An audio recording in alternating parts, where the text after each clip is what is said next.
Ahojte, batoh Switchback je určený na náročné skialpové túry po ľadovci alebo tam, kde používame cepiny, mačky, lano. Ale zároveň je to batoh veľmi ľahký. 32 váži 1050 gramov, tesne cez kilo. A menšia litráž 27 váži iba 890 gramov. Tým pádom sú to náročné túry, kde sa chceme hýbať rýchle, chceme našlapať veľa výškových metrov a na to je Switchback ako stvorený. Má množstvo funkčných prvkov, poďme si to ukázať. Začnem rovno bedrovým popruhom. Mám tu materiálové očko na ľadovcovú výbavu alebo na nejaké zlaňovanie cez sedlá do žlabov. Ako som sa hovoril, je to určené pre náročných užívateľov. Takže základný materiál mám na bočnom materiálovom očku, nemám to pod bedrovým popruhom na sedáku, kde ma to tlačilo. Na druhej strane mám kapsičku zo strečového materiálu, ktorá sa prispôsobí veľkosti a tvaru telefónu. Bedrový popruh je nastaviteľný z obidvoch strán, takže si ho symetricky pekne môžem dotiahnuť. Oproti batohu Otrud, ktorý je takisto skialpový batoh, určený na náročné túry. U Switchbacku máme subtilnejší trošku chrbtový systém, aby bola znižšená váha. Takisto ramenné popruhy, bedrový pás sú jemne subtilnejšie. Čiže není robený až na veľmi vysoké váhy. Není to batoh prioritne určený na viacdňové túry. Je to skôr na jednodňové, náročnejšie túry, kde sa chceme hýbať rýchlo. Tak, poďme sa pozrieť na jeho funkčné prvky. Ešte som zabudol, na ramennom popruhu máme kapsičku, ktorá má aj gumičku na soft flask alebo na nejakú tyčinku, čo chcem mať po ruke. Samozrejme vývod na camelback je samozrejmosťou a pútka, kde môžem zavesiť, prípadne keby som aj potreboval nejakú GPS-ku alebo vysielačku alebo čokoľvek iného. Potom tu u batohu mám špeciálne očko, ktoré slúži na zachytenie lyží. Čiže pokiaľ mám lyže, pokiaľ ten batoh chcem to robiť v rýchlosti, mohol by som to kľudne urobiť aj bez sundania batohu. Takže lyže sa zachytávajú popruhom do očka, ktoré je také spevnené, aby bolo schválené, aby bolo vystúpené, také tvrdšie, aby sa ten háčik tam dobre zachytával. Háčik je robený tak, aby sa mi v rukaviciach dobre ovládal. Pokiaľ ho ovšem nepotrebujem, tak prevlečem ho popruhmi a tu dole je malé očko, kde ho zahaknem. Dotiahnem si ten popruh, aby mi zbytočne nelietal. Je tu gumička, ktorou ten popruh môžem prevliecť. A pokiaľ ho nechcem používať, alebo nepoužívam, tak mi nikde nevisí, nelieta a mám to pekne tuto zachytené na ramennom popruhu. A nikde mi nevisí žiaden dlhý popruh.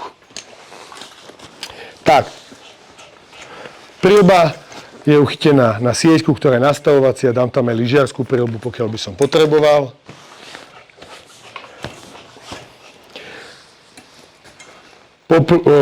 Uchytenie na 2 cepiny tu máme. Hroty máme schované. Počíta sa, že kľudne tu môžem použiť nejaké technickejšie cepiny, pokiaľ by som chcel.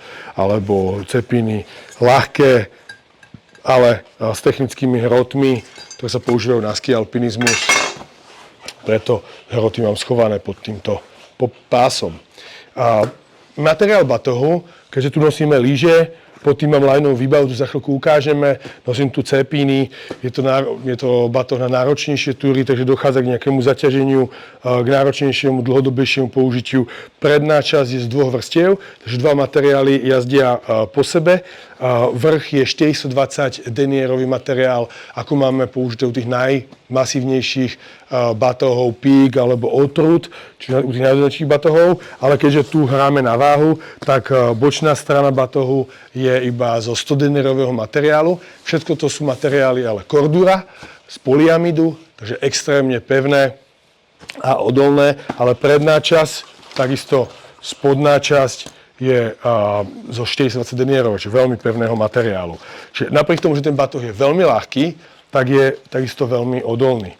Aby mi nezavadzala tá sieťka, dá sa inak odstrániť odtiaľ, odopnúť, alebo aj oko na lyže, tak všetko to schovávam do spodného vrecka.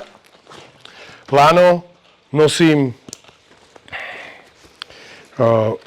na vrchnej strane s popruhom, sa nemusí ani rozopínať, je to jednoduchšie, len to stačí povoliť, nemusím ani nič rozopínať a vyťahnem si lano veľmi rýchlo a jednoducho zo systému, to tu môžem stále mať, len si to dotiahnem, aby mi to nezavadzalo, popruhy zachytím, hej.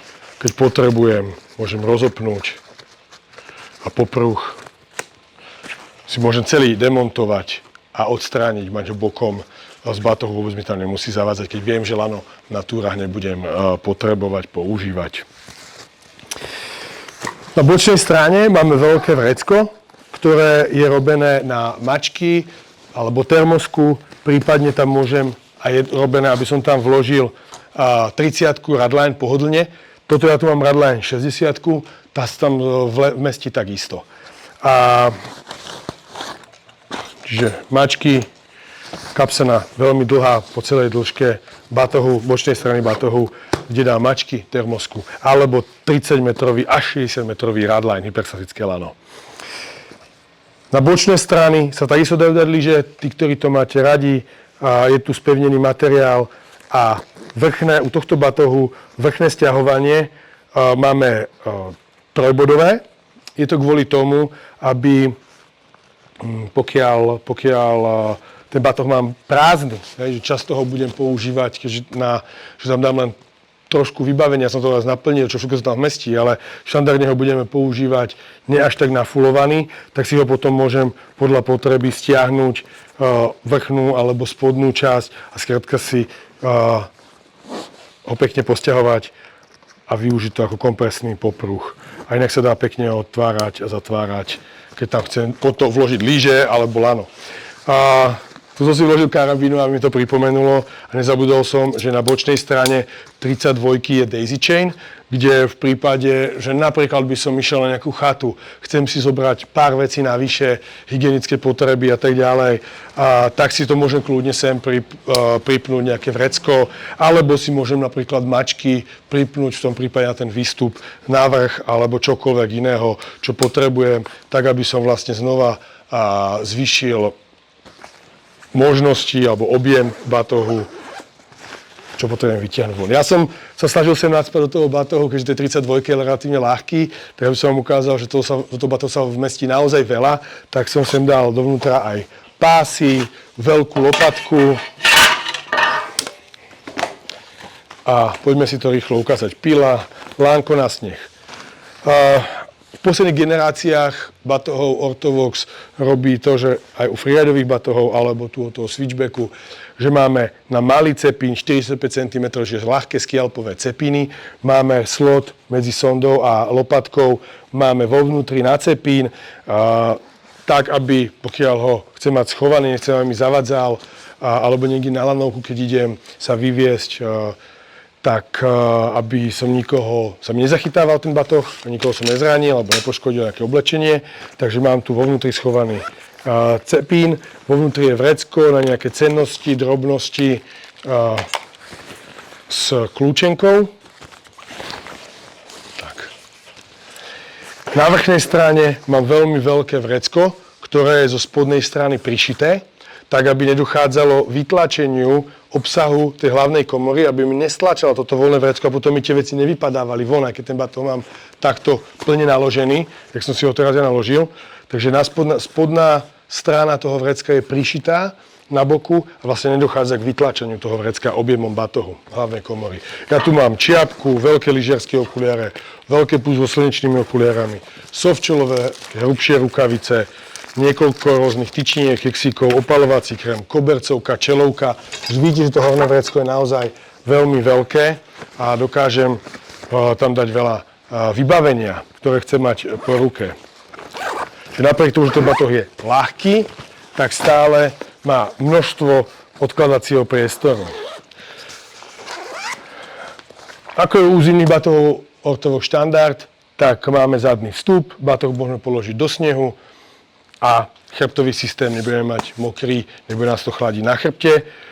A ja som sem nabalil nejaký ľahký sedák pre náročnejšie túry, trošku materiálu lezeckého, teplé rukavice zimné, lekárničku, bivák, harčelovú bundu, takú masívnejšiu, väčšiu, teplú flisku, paperovú bundu, termosku som sa stále zložil, alebo môžem používať nejaké veci na prvú pomoc ešte.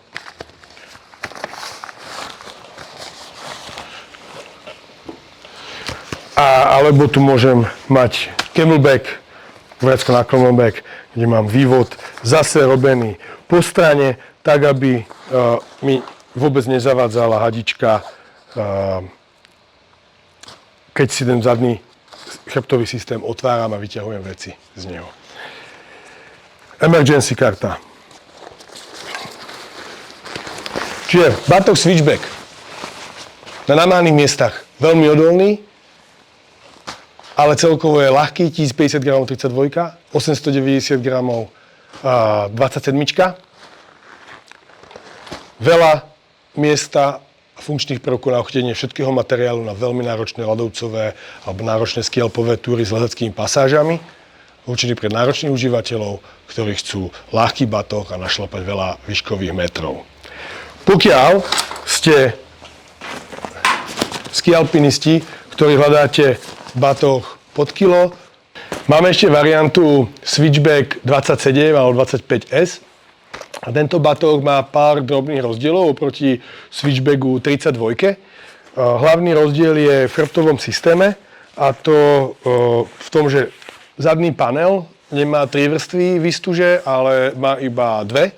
Čiže je ľahší, subtilnejší, má trošku voľnejší pohyb pri rýchlejších tempách. Takisto ramenné popruhy sú trošku menej polstrované, aj bederný popruh, aby pri nižšej váhe, ktorú v tomto batohu, v tej nižšej litráži budeme používať a šlapeme v vyššom tempe, aby sa nám lepšie v tom batohu skrátka hýbalo.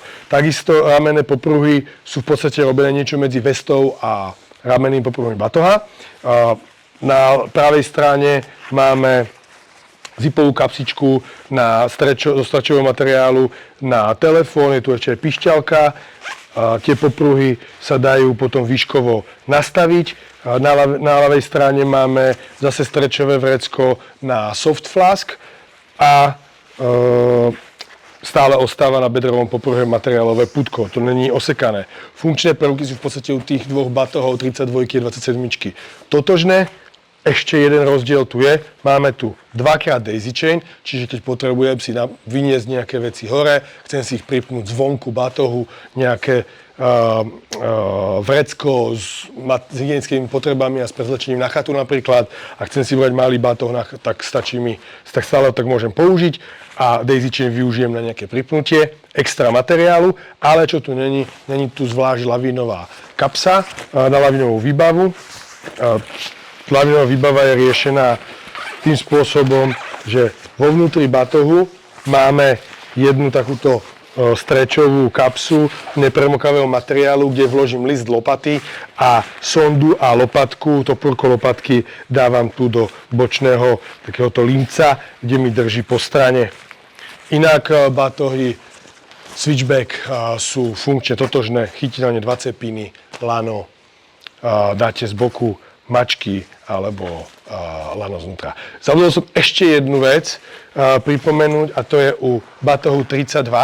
Pokiaľ lano nechcete nosiť na vrchu batohu, na ľadovcové túry napríklad, alebo aj horskí vodcovia to často tak nosia, tak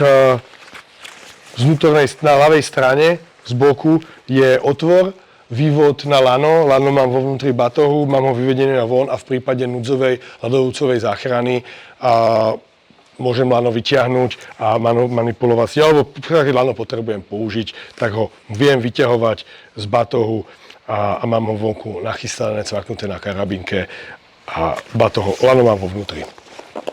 No a to je všetko. Čiže ľahké batohy na náročné skialpové túry, keď chcem našlopať veľa výškových vetrov, v rýchlejších tempách.